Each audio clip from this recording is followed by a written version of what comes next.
আমার বার্থডেতে কি গিফট পেয়েছি সেগুলো এখন তোমাদের দেখাবো। তো চলো। এই যে একটা টপ, তারপর এর সাথে এই যে এটা সেট দিয়েছে, তারপরে এই ড্রেসটা হলো আমার একটা দিদি ভাই দিয়েছে, আমাদের এই পাড়ারই একটা দিদি ভাই। এই যে দেখো খুব সুন্দর হয়েছে জামাটা, আমার তো খুব পছন্দ হয়েছে। আর আমার স্যার কি দিয়েছে দেখবে তোমরা, দাঁড়াও দেখাচ্ছি।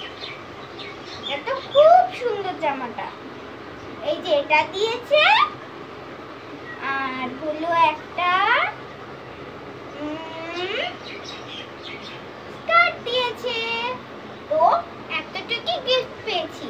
আমার বার্থডেটা সানডেতে হয়েছিল তো, মানে রবিবারে হয়েছিল তো, তাই কিছু গিফট এখনো ডিউ আছে, ওগুলোও বলেছে দিয়ে দিবে, যখন দিবে তখন আপনাদের সাথে আবার গিফটটা শেয়ার